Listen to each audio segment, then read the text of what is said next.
One of the biggest fears that I hear from parents all the time is that they will have a disconnected relationship with their kid. That when their kid leaves their house, their kid's just not going to call. Their kid's not going to reach out, especially not if there's problems, if there's issues going on, but even to share celebrations and cool things going on. So here at the Art of Raising Humans, we believe parenting is not about control, it's about connection.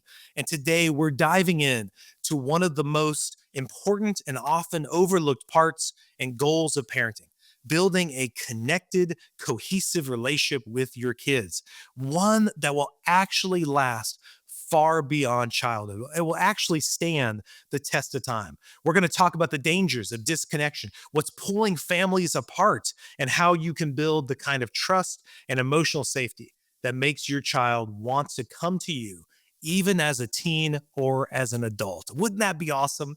I would love for you to take a moment before you dive into this to, leave a review, to definitely rate and review our podcast, share it with somebody who you think will help. It's so cool to see how many thousands of people are listening to the podcast and being affected by the information Sara and I are very passionate about and sharing to help families be closer, more connected, more unified, because man, we want to bring these kids into adulthood where they actually are close and connected to their parents, because I think that's going to make them better, more successful adults. So take a moment, leave that review, and then get ready to enjoy the conversation. Welcome to the Art of Raising Humans. The Art of Raising Humans is a podcast designed to support, equip, and encourage parents on how to create long-lasting, deeply connected relationships with their kids that's free from fear and shame. Come join us on the journey.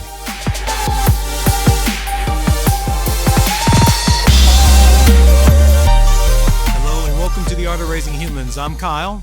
Hi there, I'm Sara. And, Sara, I think a lot of parents who come to us for help, they are so worried about having their relationship with their kid get torn apart, right? Yep. And I think at every parent's heart, we all want to have these healthy, deeply connected relationships with our children that will go for their whole lifetime. Yeah, we want to have fun with them. We want that to be meaningful, not just we've got to be around each other.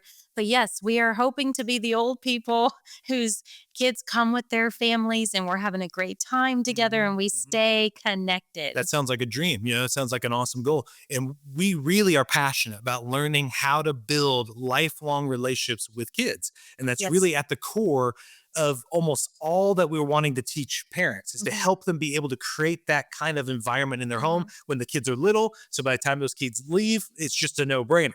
Okay? Yeah. So first of all, I want to talk about why connection matters. Research, Sara, consistently shows us that kids who feel emotionally connected to their parents are more resilient, mentally healthier, and confident. Yeah, doesn't that sound so good? Sounds great. Yes. Yes. Yes. And that was a big driving force for us. That's a really big driving force for me and how I parent, and why I've revised some of the things I've revised, why I've taken some of the things from my childhood and I continue to do them to this day, because I want that connection. Well, almost every time we're thinking of a technique we're using or a way in which we're approaching, we're thinking, does this invite connection or does it break connection? Kind of this measuring for us is how well does this line up with this goal? Because it's important as parents, you and I have come together on that and coming up with what we agree on to be our goals long term for our family. How are we going to get there? Does this get us there? Yeah. And connection isn't just a nice thing to have. It's just oh, it's so great that we feel connected. It's actually the foundation of all the influence we have in our kids' lives. I mean, no different than our marriage, Sara. If you and I are disconnected with each other, we just have no influence on when we were like, hey, why are you doing that? Or could you do that differently? The influence is gone. So if you want to have any influence in your children as they're making decisions about who they want to be, how they're going to live their lives, it starts with connection. And without it, we lose our ability to guide our kids. Yeah. If you're feeling a distance in your relationship with your child, if you're feeling a lot of resistance from them, anytime those things start to pop up, you and I, one of the first things you should go back to is, ooh, how well are we connected? And it's not how well do I think I'm connected. Yes, exactly. It's how well are we? How does that child feel in this relationship? Do they feel connected? And there's lots of things we do sometimes as parents we don't mean to, but we break Yeah, connection. yeah, we And undermine it. Yeah. yeah, we kind of got to revisit that and challenge that and think through their eyes. Are they feeling connected to And I us? think as you're saying that there's so many things that we do even as spouses. Like if I were to raise my voice and yell at you, Yeah. I think it's a no-brainer. That's going to Yeah. hurt our There's connection. going to be Yeah, you're distance going to there. be less Yeah. likely to be open to me in the future, Yeah. right? If you're talking to me, but I'm on my phone. Yeah. And so Oh, again, gosh. Oh, yeah.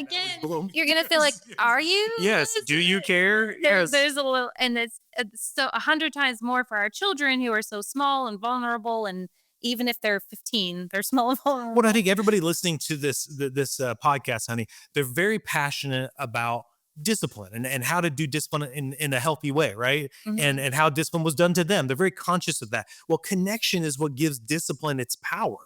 It's actually not fear.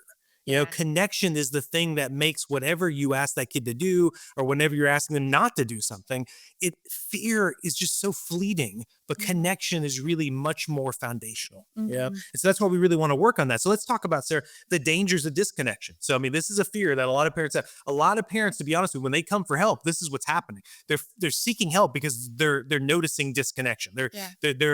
Whether it's the kid's not listening to them, the kid's rebelling more, the kid is getting more depressed, whatever those kind of things. Let's look at some of the dangers of it.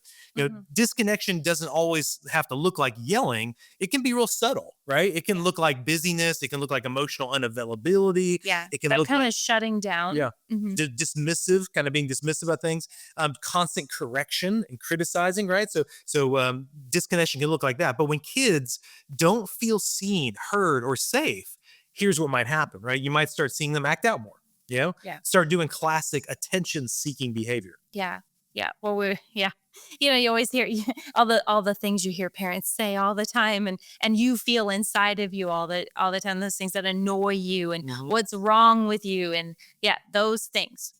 Put those in that category of, oh, there's some disconnection here. Yeah. That's what's going on. Almost 100% of the time, Sarah, when I'm hearing about a lot of sibling conflict and the kids annoying each other, what is at the core of that? It's a lack of connection. The kid does not know how to connect with the other sibling, And so when you see that, you say, oh, okay, I need to teach them how to connect, okay? So when there's disconnection, you're going to see more acting out. You're going to see more of that attention-seeking behavior. Number two is you're going to start seeing kids shut down emotionally. They start withdrawing and pulling away. Yeah.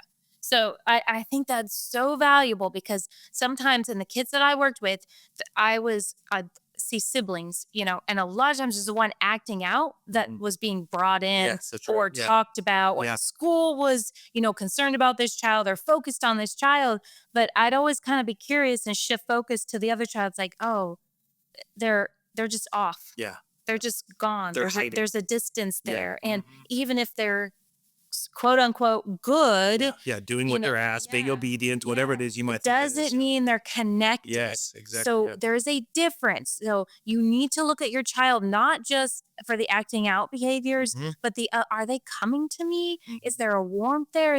So it can look different ways, and we want to be curious with our children because they have different personalities. So it's going to express that disconnection is going to look different for each child. So just do that little check-in. Yeah, yeah. And then a third thing we see is they start to turn towards their peers or to screens Yes. for both guidance and comfort. So Yeah. once again, another thing you'll start seeing, they're not listening to me, but they're listening to the peers, Yes. or they're always on their phone. Once again, that's a sign in a marriage of somebody, there's disconnection there, is they're looking towards their friends rather than to each other. Okay. So if you see that, that means disconnection is happening. Sometimes it's easier, right? If this is such a vulnerable, important relationship. You are so important to your child. Yep. But when there is some stress there, it's sometimes easier for them, just like it's easier for you to sometimes just turn to the screen because I don't know how to fix this. I don't know how to address this with my parent. Yeah. It's easier to turn to my friend group that can feel safer, that can feel like they just accept me. They just, and so you'll see that turning away. And sometimes as parents, you don't want to just, like blast them, but you've got to be intentional and you have to keep just work for connection, work for connection, work for connection. And even sometimes they'll give you that go away from me, but you've got to be creative. And we've talked about this in other things. Yeah. So go listen to Well, those. even Sarah, when I'm helping some families, I'll hear them report, but we've tried this. Like he'll go up to his room and then we'll tell him to come down. and then he'll just be on the couch with his headphones on a screen. such a good And, point. and but when I talk to the kid will be like, yeah, but when we brought it up, they're all on their phones. They're all watching, like they want me down in the living room, but there's no talking, there's no engaging. And I'm telling you, when I'm working with these kids, they want to connect. They just think with their peers and with the screens, it's just easier. There's not a lot of criticizing and fighting. But if they connect with the parent, it might turn into that. So why risk it? Right. Or they could be having a fun conversation via text message or something with a friend, and then you call them down just to watch a movie, and they're like, I was having fun connecting with my friend, and now I'm just coming down to watch a movie with you. Yeah. I mean, and there's nothing wrong with that. I'm just saying from their perspective. Yeah. It doesn't make any sense. Yeah. You just be curious about Sarah, their I remember that perspective. as a kid. I remember being about 16. My dad said, come and watch this movie with us. I didn't at that time have a good relationship with my dad. We were very disconnected. So I was very frustrated. I was trying to talk to my friends on the phone. He made me hang up the phone, go in the living room. And because I didn't want to watch it, he told me to stand in the corner. So as a 15, 16-year-old kid, I stood in the corner for 2 hours while they watched that movie because I was not going to connect. I did not want to do it. But that all started because I didn't think my dad at that time cared about me or really cared about what I wanted. It was all just demanding me do something. You know?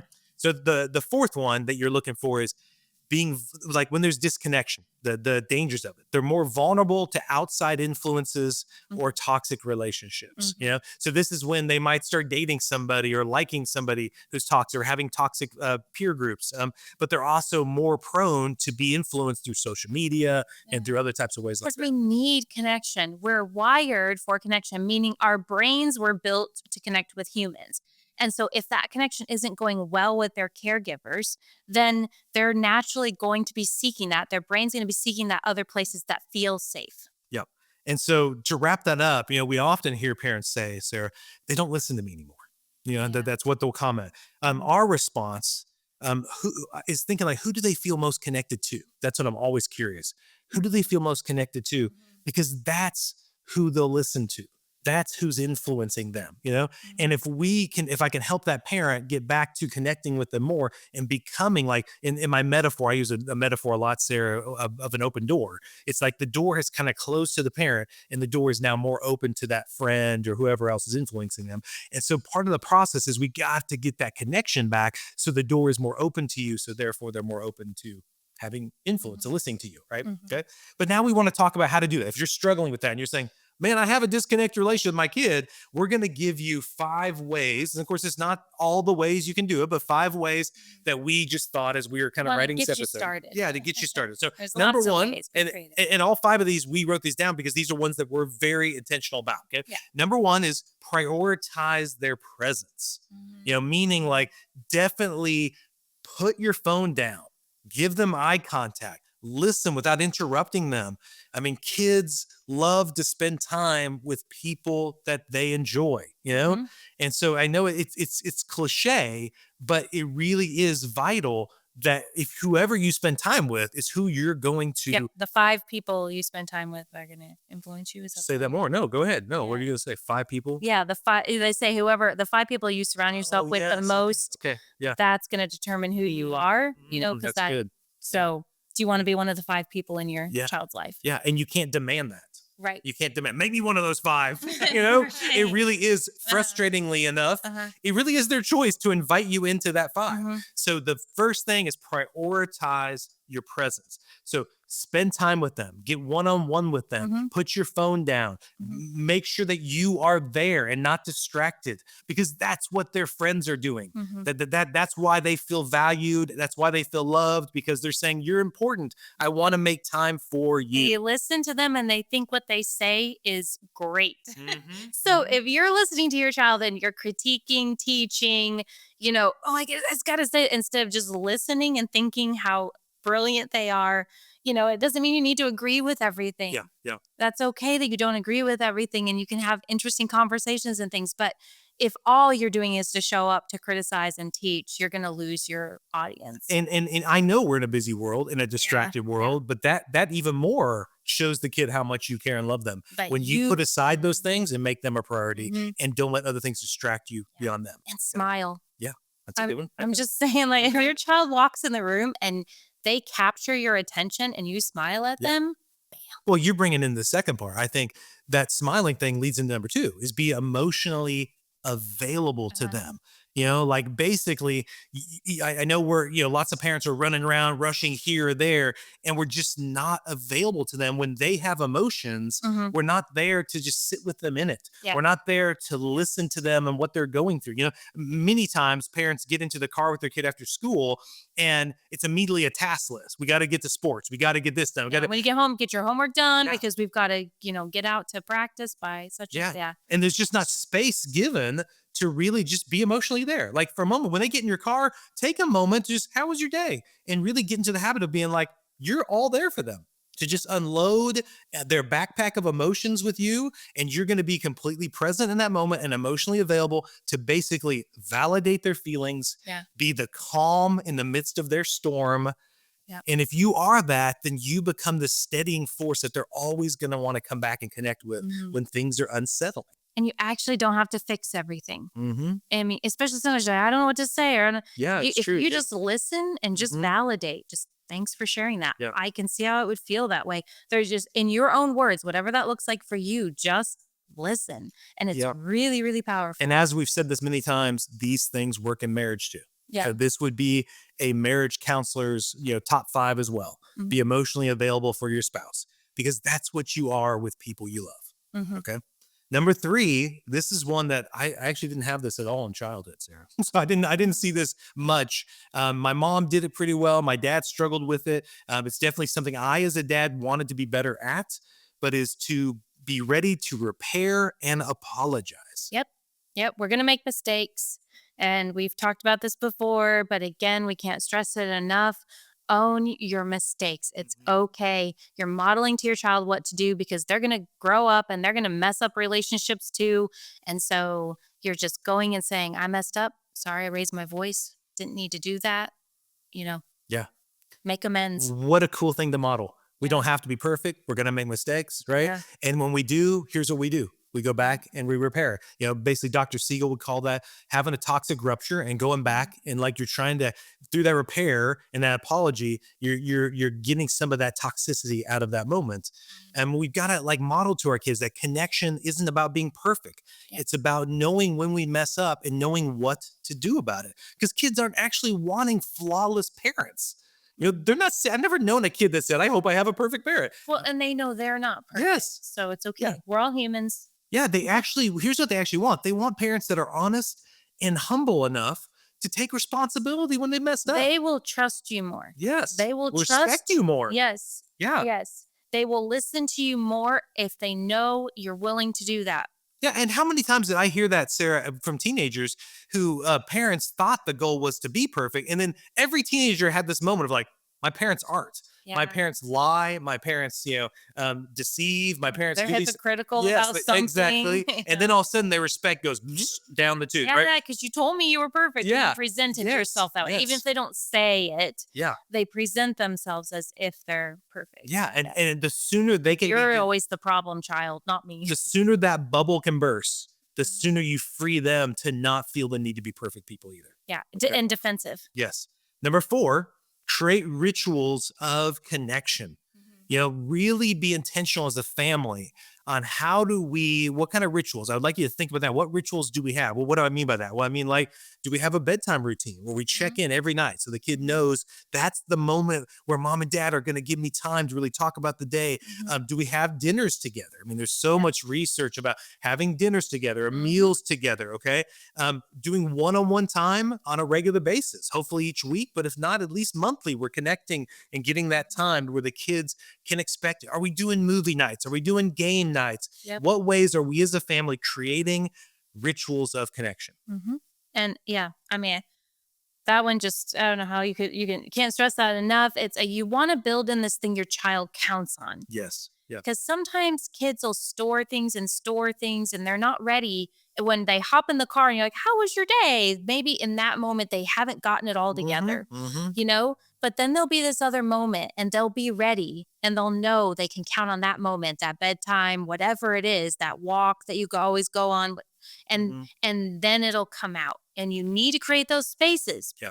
Because otherwise it'll just sit there. Yeah. And you won't know about it. Yeah. And they'll hold on to it, and then it'll just come out. And once again, I would say, Sarah, in a marriage, you got to have rituals of connection, Everyone thinks right? about date I nights. know, yes, you Yeah. got, if you're not doing that, life will just go so fast, and then Mhm. there's resentment stored up or unforgiveness or hurts that have Things happened. get lost. Yeah, They just get lost even in just time. communication sucks, and we're not, yeah. Right, the suffering, the disconnection Yeah. is still there. Just because you didn't talk about it, you didn't get to talk about it, it just sits in there. Hmm.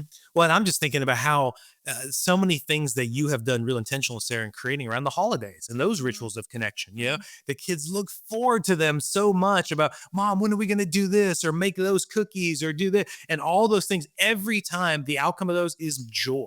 Mhm, Is closeness, mhm. and those are the kind of things that even when they go off to college or go leave the house, they're going to remember those, even when they do them with their families. Yeah, They remember, oh, I remember when we did that as a kid. So yeah. it's another place. So number five, let them lead sometimes. So basically, what that looks like is it can be really easy to want to give lectures. I know I can be Mhm, really good at lectures, and when you let them lead, sometimes you're actually making it a focus on asking questions rather than lecturing. You're actually helping them have a voice, to mhm. actually, like, the goal here is to actually understand them, and make the goal is getting to know them, right? Yeah, Instead of them just getting to hear you and know you. yeah. You're elevating them, you're elevating their value, you're telling them, "I see greatness in you. You're a person to be listened Yeah. to. You have thoughts and You opinions that matter. Yeah, Yeah. I care." Yeah. And so it doesn't matter if they're 2 years old and they teach you how to make the sound of a Yeah. car, Yeah. so or they teach you how to put their little baby doll to Yes. bed, Yeah. or if they're 10 and they're showing you how to do a trick on their Yeah. skateboard, or Yeah. look for things where your child can be the master and lead something like, "Hey, we're going to do a family night. Yeah. You're in Right. charge. Yeah. Yeah. What are we Yeah. going to do? What are we going to eat?" And it just empowers them. It teaches that skill. And again, it goes back to your child being seen and Yeah. heard Yeah. and valued. Well, how many times have you, I know we've had this happen where your 12 or 13-year-old son might say to you, "Hey, Dad, do you know you can do this on your phone? Why don't you do that?" I'm like, "What? I can't do that on my phone. Show me." And then he'll show me how to do that on my Yeah. phone. And, like, you can see it I know every it's time. like glowing. Yeah. He's like, haha, I knew that. So come, I know you listeners have those moments. Let your Mhm. kid teach you some stuff. Yes. Yeah. Yes. Let them be the expert. Yes. It's so good for Yeah. them and so good for your relationship. Yep. So the five we talked about, once again, this isn't all the five, but prioritizing their presence, making sure you're connecting with them and being all there when you're with them. Two, being emotionally available, validating their feelings and being calm in the midst of the storm. Three, repair and apologizing. So coming back and definitely visiting again when you've messed up, owning it. Stop being perfect, because you're not going to be. Number four, create rituals of connection with them. And then the fifth one is let them lead sometimes. Okay, so I hope you wrote all those down, because now I've got a Mhm. really cool way for you to practice this even deeper. Okay, so I love this assignment here, Sarah. Yeah. Yeah. Is if you could imagine your child, now, whatever age they are now, being a 30-year-old adult, and they're calling you when life gets hard. Okay, so imagine they're calling you. Life has gotten hard. They're having struggles in their marriage, or there's some other issue with friends or work, a Their boss, right? children. Yes. Yeah. Yeah. So imagine them doing that and asking you for help. How are you going to create that relationship that leads to that moment? Because it 'Cause- starts. yes. Yes, because It's you're not right going to want to now. find out about it through the grapevine. You're going to want Mhm. them reaching out to you. You're not just raising a child, guys. You're actually shaping an adult who either wants or not want a lifelong relationship with you. And I've, unfortunately, Sarah, seen both, right? Yeah. When I've Yeah. seen kids who said, I don't want that because I Mhm. don't trust that it's going to be helpful. Mhm. They think it's going to lead to more damage than health. Okay. Connected families, guys. This is why we're so passionate about it. Families that are connected, they are able to last through the hard things. Mhm. They're able to last through divorce, grief, and change that happens in life. When just, you lose a job, or you're going through 'Cause the. life has a lot of hard moments. Yes. We all know Yeah. that. Yeah. And we wanna do those hard moments with our children Yeah. when they're going through something. Yeah. And what we've noticed is connected families actually get closer in those times. Yeah. Disconnected families will fracture. Okay. Connection is the legacy. Okay. Behavior is temporary, but relationship is forever. So we want to encourage you to make that your focus. Make your focus is how are we going to build that connection so we can have a lifelong relationship with our kids. And if you're feeling disconnected right now with your kid, that makes sense. We have felt that too. But it's not too late. It's not too late. Relationships can be repaired. And the work They're you not do static. now, no, the So work you do they're now frozen. is going to echo for generations. So it can change the whole legacy about what you do right now in that disconnected relationship. It could change the whole future of how you're going to relate to that kid when they grow up. Yeah. Yeah. Okay, so I hope that was helpful to you. I hope that gave you some clear steps about how to start having a more deeply connected, healthy, cohesive family today, and starts changing this situation that I'm sure you're feeling pretty discouraged about. And I hope you'll start seeing, like, you'll start putting in practice this week and start seeing some real improvements, some real growth, some real good fruit coming from it. So we want to thank you so much. And stick with it, Yeah. even when it's harder. So you have those moments you're like, this isn't working. Stick with it, okay? Get support around you to help you through those moments you're questioning, but stick with it. Yeah, so thank you so much for listening, and we hope you have a wonderful day. The Art of Raising Humans podcast should not be considered or used as counseling, but for educational purposes only.